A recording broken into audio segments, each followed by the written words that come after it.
पदाधिकारी, माझे कलाकार बंधू, त्याचप्रमाणे आम्हा दशावतारी कलाकारावर प्रेम करणारे रसिक अशा प्रकारचे आमचे नाट्यरसिक. कारण आम्हा कलाकारांना जर उच्च जागेवर कोणी नेलं असेल तर आमच्या कलेनं म्हणण्यापेक्षा आमच्या रसिक कलाकारांनी आम्हाला उंच जागेवर नेलेलं आहे आणि त्यांच्यामुळे आमची ओळखी झालेली आहे. कारण पाहिलं असेल, दशावतारी कलाकार हा माझा श्रीमंत नाही, पैशानं श्रीमंत नाही, पण मी असं म्हणेन पैशाहीपेक्षा तो कलाकार केवळ मैत्री आणि नाट्यरसिकांच्या आशीर्वादानं तो भयंकर श्रीमंत आहे. आणि दशावतारी कलाकार, आमचे बाबा म्हणत होते, दशावतारी कलाकार हा प्रत्येक गावात घर बांधतो. खरं आहे ते, कारण प्रत्येक गावातील रसिक त्या दशावतारावर प्रेम करतो. रात्री अपरात्री केव्हा जरी जाणं झालं तरी दशावतार कलाकार हा केव्हा अडकू शकणार नाही. कुणी ना कुणी ओळखीचा भेटेल आणि त्या ठिकाणी त्याला आश्रय मिळू शकतो.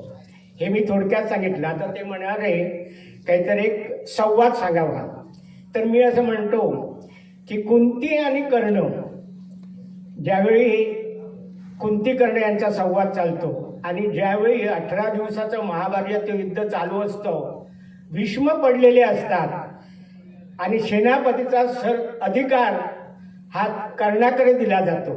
आणि ज्यावेळी कर्णाकडे दिला जातो त्यावेळी कुंती मातेला विचार पडतो की आतापर्यंत जे युद्ध चाललं होतं ते कौरव पांडवांचं चाललं होतं. आणि त्यावेळी ती बोलते, काय सुरुवात करते किंवा कुंतीचा संवाद त्यावेळी काय असतो, तर ती त्यावेळी दुःखी प्रवेशाप्रमाणे त्या ठिकाणी येते आणि हे देवा, हे गोपाल कृष्णा, मी विचार करते आहे रे, आतापर्यंत जे युद्ध झालं ते कौरव पांडवांचं युद्ध झालं आणि उद्या जे युद्ध होणार ते बंधूचं युद्ध होणार.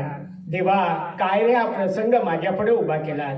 हे गोपाल कृष्णा, प्रत्येक संकट समय तुम्हाला सहाय्य केलंस, प्रत्येक संकटातून आम्हा पांडवांची मुक्तता केलीस आणि देवा, काय रे हा प्रसंग माझ्या समोर उभा केलास. एवढं ती बोलते, कृष्णाची आराधना करते आणि त्यावेळी तिथे कृष्ण येतो आणि तो हसतच येतो, कारण कृष्णाला सर्व काही माहिती असते. हसत येतो, अगं आते, काय हा प्रकार, अगं पांडव शिबिराकडे पाहिलं असेल तर आनंदी आनंदोत्सव चाललेला आहे, कौरव शिबिराकडे पाहिलं असेल तर अमावस्या काळाकुट्ट अंधकार पसरलेला आहे आणि तू रडते आहेस. हे देवा, कसं रे सांगू तुला. देवा, सर्वजाण सर्वशक्ती परमेश्वर तू आहेस रे, आणि मी का रडते याची कल्पना तुला नाही अशातला प्रश्न नाही, पण आते मला कसं कळणार. देवा, का रे माझी परीक्षा पाहतोय. देवा, परीक्षा पाहावी रे, पण त्याला सुद्धा मर्यादा असते, पण आते तू का रडते आहे. देवा, आतापर्यंत युद्ध झालं ना ते कौरव पांडवांचं युद्ध झालं रे, आणि देवा, उद्याचं युद्ध होणार आहे ते बंधूचं युद्ध होणार आहे रे, बंधूचं युद्ध होणार. अगं आते, असं काय बोलते आहेस तू. आतापर्यंत युद्ध झालं ते कौरव पांडवांचं युद्ध झालं आणि उद्या जे युद्ध होणार आहे ते केवळ बंधूचं.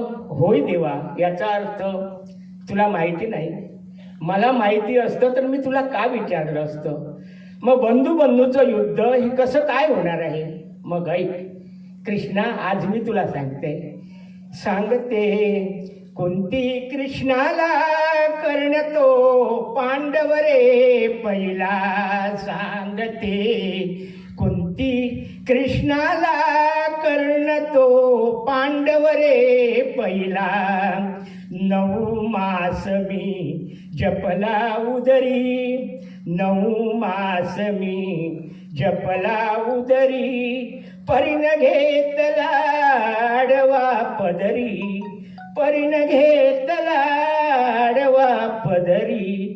कर्णफुलांची पडली श्यामा, कर्णफुलांची पडली श्यामा, मीच धाडिला तो निज धामा, मीच धाडिला तो निज धामा.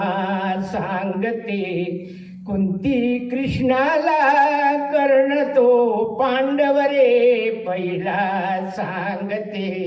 कुंती कृष्णाला कर्ण तो पांडव रे पहिला. आणि अशा प्रकारे कुंती कृष्णाला सांगत असते.